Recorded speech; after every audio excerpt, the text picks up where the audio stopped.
My next guest has worked with producers such as Premier, High Tech, Statik Selektah, Pete Rock, The Alchemist, and more.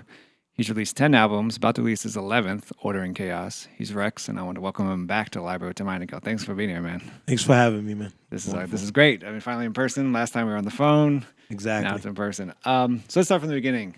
I didn't realize, I know you're from Lawrence, Massachusetts, but you started off as a B-boy. But now you're an MC. What was it about, I guess, the MC element of the culture that kind of spoke to you more? Maybe, I don't know if it spoke to you more, but spoke to you in a sense that that was your path versus b-boying. I think my calling was that aspect all along. I just didn't get drawn to it immediately. The dance aspect was more me following my older cousins. Right. They were b-boys, so I wanted to be a b-boy in turn. I love the art and the artistry of hip hop in general, but the music was always calling me. So lyrically, I feel the passion of the vocal aspect of the music, and it be so topical. So that was important. When you, 2001, you first released Along Came the Choice. Along Came the Chosen. The Chosen, sorry. Yeah. In 2001, obviously, debut album, what was your purpose, I guess, your mission with that album, but also with hip hop and hip hop culture, and also rap music? I was rather inexperienced during Along Came the Chosen in how to even format songs, how to do a lot of aspects of what it was. So I was really just trying to make my mark as a respected artist. I wanted to be able to prove that I belonged with that album, prove that I was here to stay. So Along Came the Chosen was just like a very bold titled song album to basically be my entrance into the game. How do you think what you've kind of, in 2000, what you've set off trying to do, how do you think, or has that actually at all changed, knowing now the business side of the game, or, like any politics that you might have run into trying to get an album produced or together? You mean how has my vision changed? Yeah, or maybe it hasn't, but but since you know all these new, I feel like grew. I feel like grew, and I learned a lot being around people like Statik Selektah and being around the individuals who were at Brick Records at the time, who kind of basically gave me my first opportunity. And just seeing, successes and failures of all the individuals around me, so that gave me insight into the game, into the business aspects of it, the very natures of it that I didn't want anything to do with it at a young age, and it made me very mindful first coming in to be able to say, okay, I'm gonna do these one-off deals instead of signing long-term. Very, very early on, I knew that the one-off thing was for me, right, as far as the label goes, until I could get to my true independence, which is now. You mentioned producers you've worked with, and I mentioned them in the intro. Statik Selektah, Pete Rock, Premier, The Alchemist. I mean, big name. Yes, indeed. I want to ask you a question that I would ask them. Okay. What is it, do you think, about Reks that draws producers to wanting to work with you?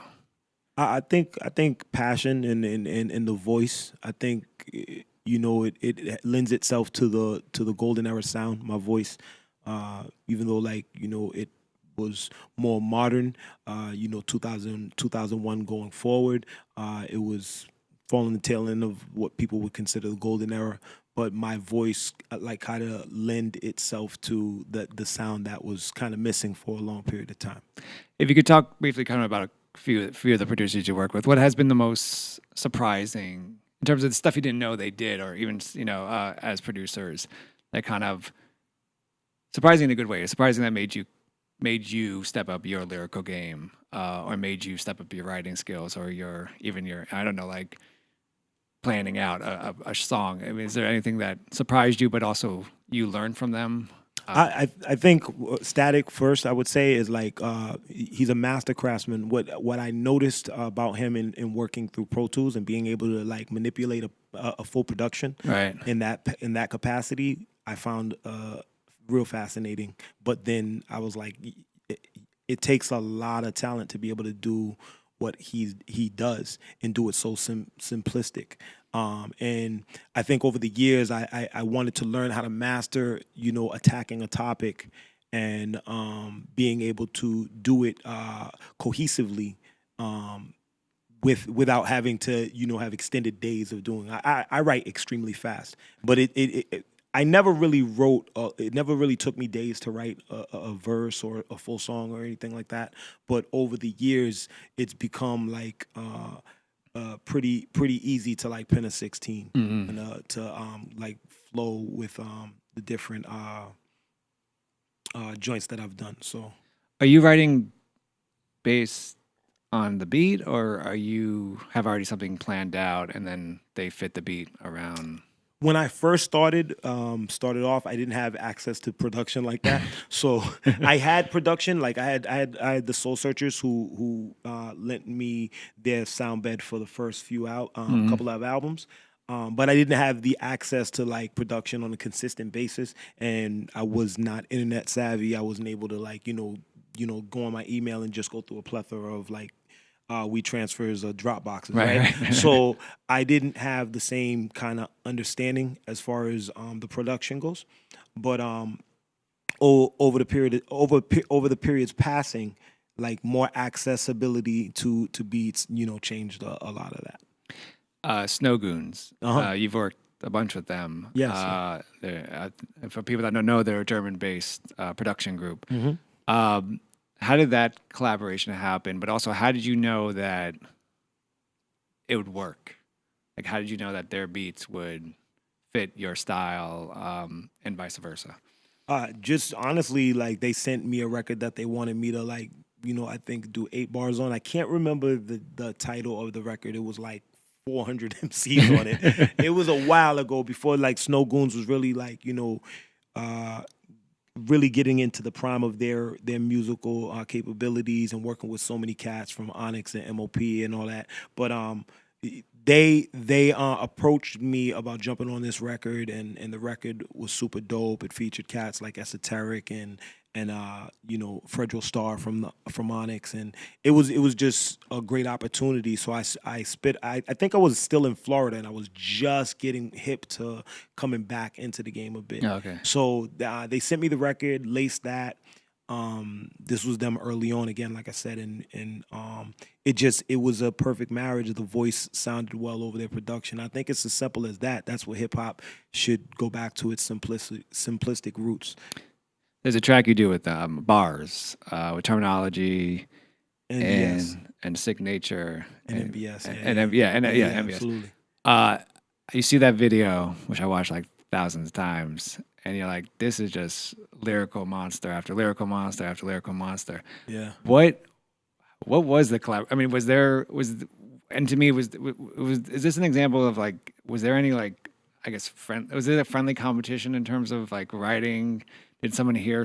I mean, did someone hear something and then like, oh shit, I got to rewrite something because they heard, I've never ever rewritten a verse because somebody else, did what they did, and I love and respect all those that were on the record. I don't know what they may have been doing, right, because of Reks or because of Sick or whoever it may be, right? But from my standpoint, I'm never competing with artists I'm on a record with. I want to make something cohesive and a great sounding, finished, polished product. But I compete with myself. You know what I'm saying? I always wanna. That might sound cliche, but it's real. I really do want to master bettering myself. And so that occurs consistently. With that record, it was just a great opportunity to like flex muscles. Right. Yeah. I mean, before we talk about the new album Order and Chaos, I just want to something you said about competing with yourself. Do you have a sounding board, or like maybe your girl you kind of throw lyrics at, or is it you that you've gotten to this point where all right, this is the best I'm going to do for this particular lyric, or this is perfectly how I want to word it and everything like that. How does that work in terms of like, how do you know a lyric is final? For me, I'm my biggest critic. Like, I'm going to make sure that like, anything that I put out, I'm completely confident about it, and I'm happy with the final product. So I do not like, bounce ideas off of too many people. My fiance, yes, we at times, like, she used to be a rapper. She's a poet at the moment. Nice. Janilda Garcia, and she is on that short list of individuals I trust, who I would be able to say, okay, listen to this and see what they're thinking. And quite honestly, my son, my oldest son, he's just turned 15. I took him to the J. Cole concert recently, and he's like, I'm gonna take up rapping as a hobby. Like, he's in the programming. He's in the programming, and he's nice. like, he's super, like, with his schooling and everything. Super smart kid, as is my youngest Josiah, two kings, and the oldest, he's like, now he's into the rhyming thing. So Nice. like, I think he's a good sounding board, and my youngest is a good sounding board. He lets me know when a hook is catchy. You know what I mean? So if it's Nice. catchy, like the youngster JoJo, we call him, JoJo let me know if it's catchy. That's awesome. Yeah. Turning to the new album, Order and Chaos. For you, what's the purpose of this album? But also, how does it kind of represent where you are now in your career? So Order and Chaos was over a period of time. Short Fyuz was a producer on a list of, like, those who hadn't really gotten their name fully out there, that I always wanted to work with, Nice. like completely on a project when the time was right. And he felt the same way. And he's. For those who don't know Short Fyuz has done extensive work with Terminology, Goya, Mass Goya. He has an album now. It's called Lost Soul, which features Sean Price, rest in peace, Styles P, myself, Terminology, Chris Rivers, a plethora of just dope lyrical MCs, right?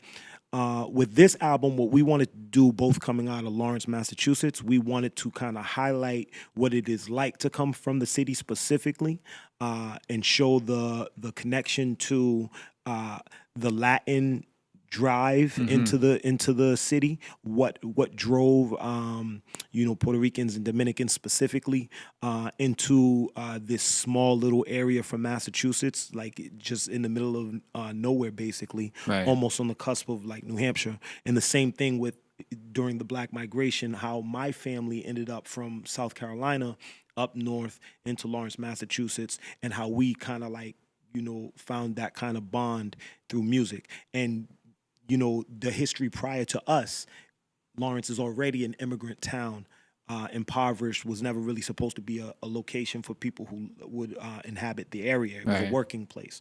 So we just, it's an influx of all that ideas culminating in the chaotic order, or Order and Chaos. That's dope. That's real cool.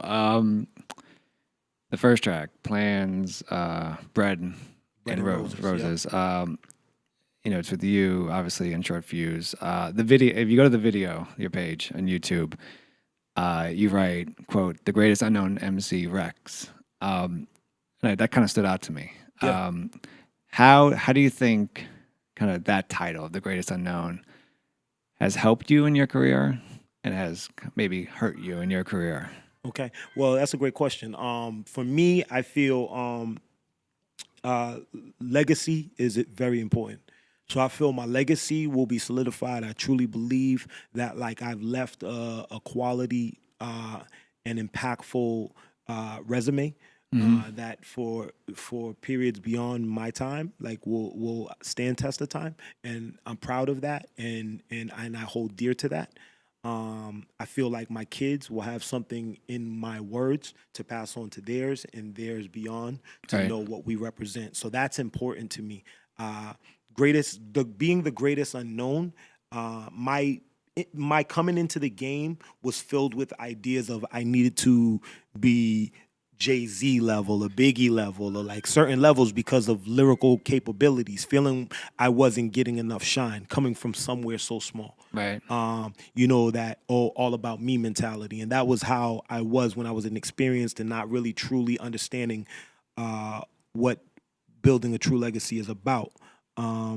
There are so many things, so many aspects to it that don't really include the financial merits or, like, the accolades and stuff like that. But being the greatest unknown, I feel like, the pounds that I get and the love that I get is akin to, like, when I would work an actual 9-to-5 job, I would work in programs with kids. And, like, a lot of time it's a thankless job. right? Yeah, You know what I'm definitely. saying? A lot of times kids like they'll curse you out. Like being in programs where kids are troubled and you know they're dealing with their own hardships and Yeah, daily definitely. issues that they're not able to know how to direct correctly. Right. So being a thankless job, when you get that thank you, it's worth like millions. Right. Yeah. You know, so like there are times where I get the thank yous that are worth billions, that are like their weight in gold. You feel me? So like, I mean, being the greatest unknown, I think, has helped me in that way to kind of see the world better and to leave a better legacy for my children. I mean, like as far as like hurting me, I don't really see it that way. I don't really truly believe that exists. The same track, it leads off the album. It kind of really lays out, and you already talked about this in the first kind of the mission of the album, but it lays out your journey through your life, and we kind of learn more about you. Why have this kind of be the lead track, the table setter of the album? The return, it was the return of uh, my music after a break. And the thing was, it wasn't a big break. It was like a couple of years. But Right. if anyone follows my career, I was doing an album a year type of situation since Gray Hairs. Right. Like every single year I was dropping something, which isn't the norm.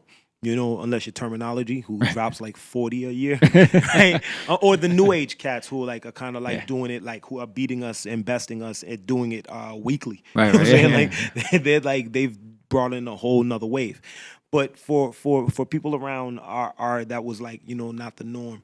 So a couple years I wanted to come into Plans and Bread and Roses, and I wanted to like, you know, reintroduce Reks a little bit with not really a need to, but like for those who weren't really that hip, I wanted to like re-give people an image of where I'd been and where I was thinking, especially in relation to where we come from.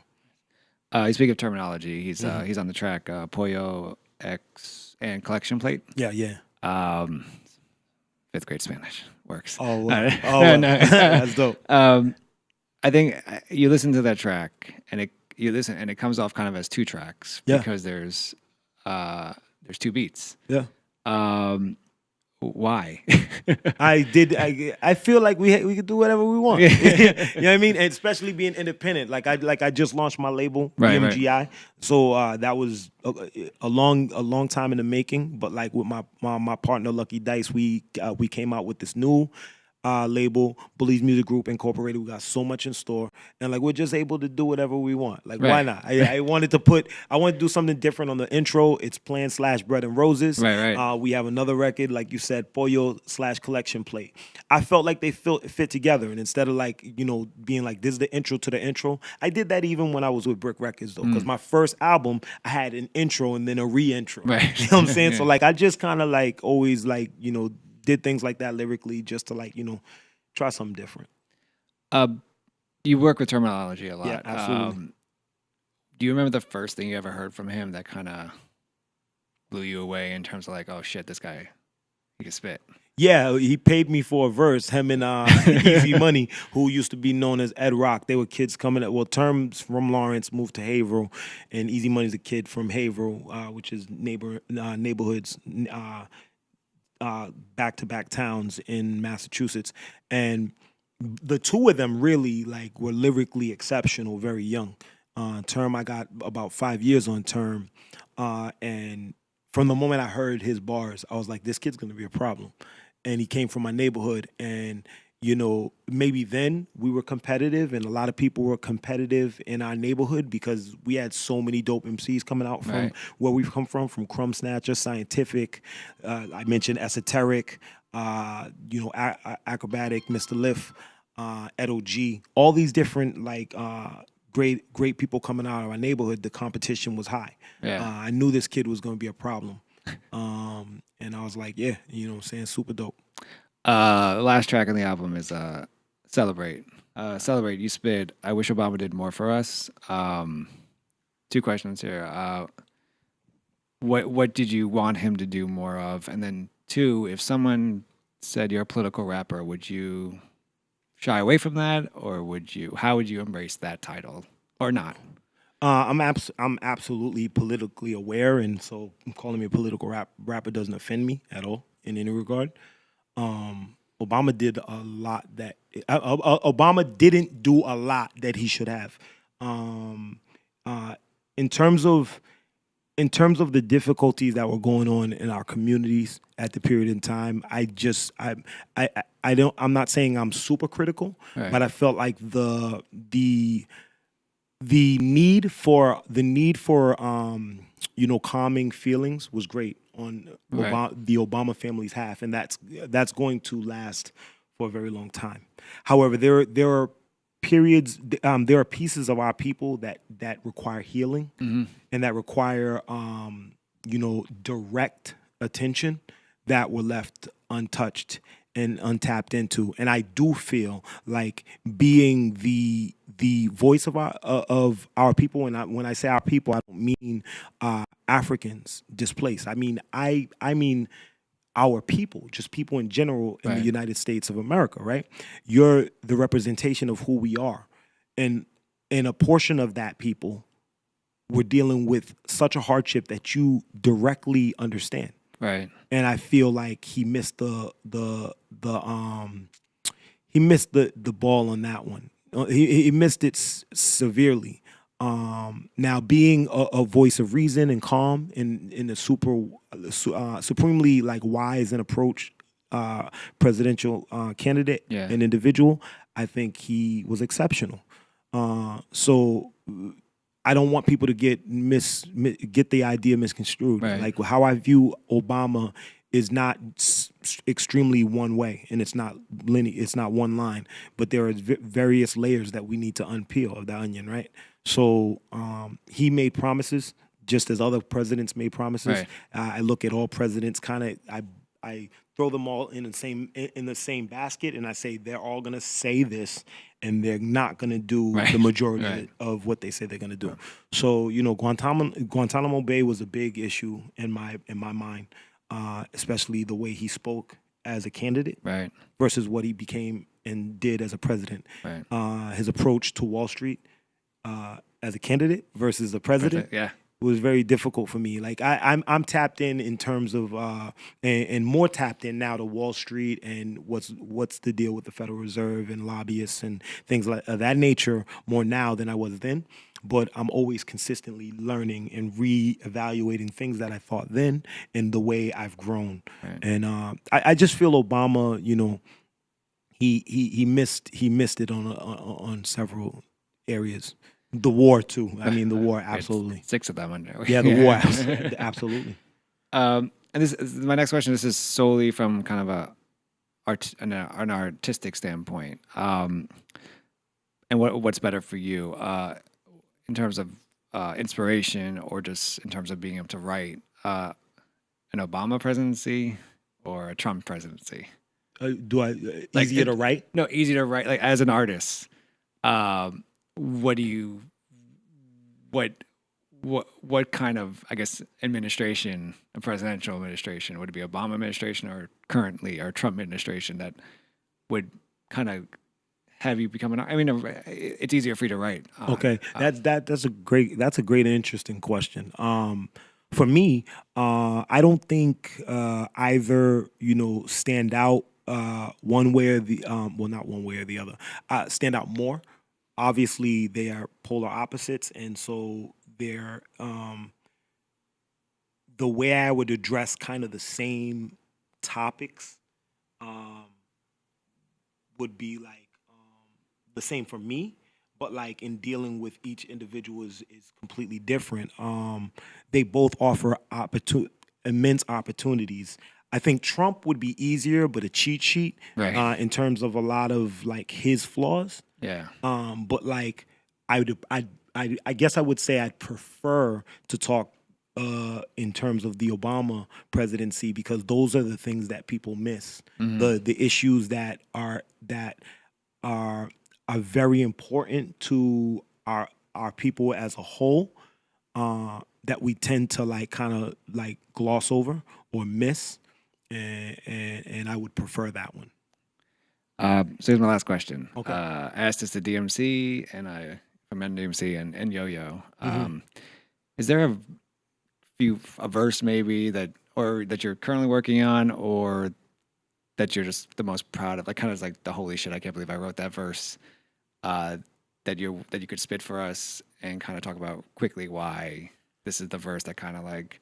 So I'm gonna go from my phone and this is new age a little bit, but there is a verse that I would like to spit, and it's on a Knots beat. I'm a big fan of Knots as a producer. He's like, and this is from an album that's coming. It's an album, and I'm gonna give you the title, and I'm gonna give you the exclusive on what this is. The new album is called Things. It's a new album that I'm dropping. Not even this next album, but the album after that I'm working on. So you're like 2 albums ahead. Yeah, I am, and it's called Things, and Things stands for the hunger inside never gets simple. All right. So this is a verse off a Knots beat, and it's actually kind of like an intro. So the hunger inside never gets satisfied, right? And so here we go. Right. It goes, periodically idiotic, this odyssey, call it dichotomy of the warrior and God in me. Part of me gotta be Shaka Zulu. This prophecy, a prophet introducing me properly, require the keys. I believe I'm honestly an anomaly, rocking these monster strings orchestrated by knots. The greatest aviators of your playlist, surround sound, adventures of the capers of the plane, trains, automobile, ships that sail us across 7 seas. Lessen these diaspora tethers, please. He mastered the expertise, still after the extra cheese. Skill levels, the mezzanine, your balcony never seen. This Valkyrie tell the team, Operation Fire at the Fuhrer, the author who called the order. I'm sort of synonymous with the simpleton's mental slaughter. Sniper that saw you in the scope, traumatic disorder of people positioned poorly. Peasants, peons, and porters, reminiscing the yesteryear, but my thinking is forward. I was born with this addiction of ripping the mic to chorus. I saw this as my escape from abysses, bottoms, and borders. Deep waters, when we drew strings, always the shortest was mine. Over time, the inner pain wasn't pacified. The hunger inside never gets satisfied. Like every verse you do, I just get floored and so impressed. I appreciate it, man. Thank you so much. So of course, what's the album drops September 11th. Order and Chaos, Short Fyuz, Reks. We're on tour. We go to Shade 45. We're doing Cuba. We go to Europe.